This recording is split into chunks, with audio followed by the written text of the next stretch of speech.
9 قرآن کو سینے سے لگانا۔ محبت کے طور پر سینے سے لگانا جائز، لیکن بے ادبی سے بچنا ضروری۔ 10 قرآن کی تلاوت کا ثواب۔ ہر حرف پر 10 نیکیاں۔ تاج پہنایا جائے گا، قیامت میں شفاعت کرے گا، قبر میں نور بنے گا، گھر میں برکت اور سکون۔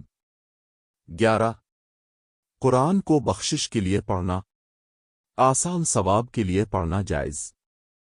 فقہائے کرام کے نزدیک یہ ثابت ہے، مرحومین کے درجات بلند ہوتے ہیں۔ 12 قرآن کی حفاظت کا وعدہ۔ اللہ نے قرآن کی حفاظت کا وعدہ خود کیا ہے۔ ہم نے قرآن نازل کیا اور ہم ہی اس کی حفاظت کرنے والے ہیں۔ سورہ الحجر 9۔ اسی لیے قرآن آج تک ایک حرف بھی تبدیل نہیں ہوا۔ خلاصہ، قرآن اللہ کا کلام ہے، اس کا احترام ایمان کا حصہ ہے، اس کے احکام پر عمل نجات ہے، اس کی بے ادبی تباہی ہے۔ قرآن کی تلاوت مسلمان کی روح کی غذا ہے۔ موضوع آخرت، قبر و قیامت۔ سوال و جواب نمبر 706 سے آگے۔ سوال 706 قبر کی پہلی رات کیسی ہوتی ہے؟ جواب، قبر کی پہلی رات انسان کے لیے نہایت ہولناک ہوتی ہے۔ اگر ایمان اور اعمال صالحہ ہوں تو قبر کشادہ ہو جاتی ہے، نور سے بھر جاتی ہے، اور اگر اعمال خراب ہوں تو قبر تنگ ہو جاتی ہے اور خوف و وحشت غالب آتی ہے۔ سوال 707 قبر میں سب سے پہلا سوال کس بارے میں ہوتا ہے؟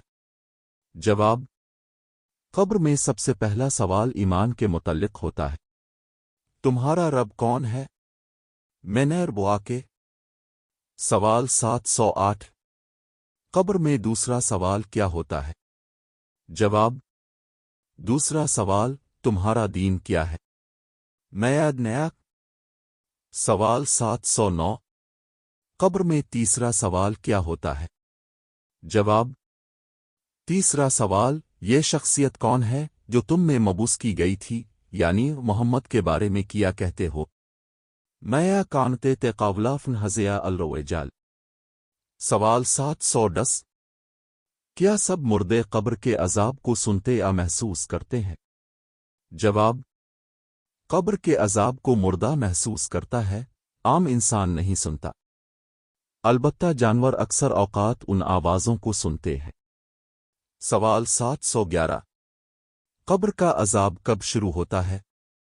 جواب، دفن کے بعد جب لوگ واپس جانے لگتے ہیں، اس کے فوراً بعد منکر نکیر آتے ہیں اور حساب شروع ہوتا ہے۔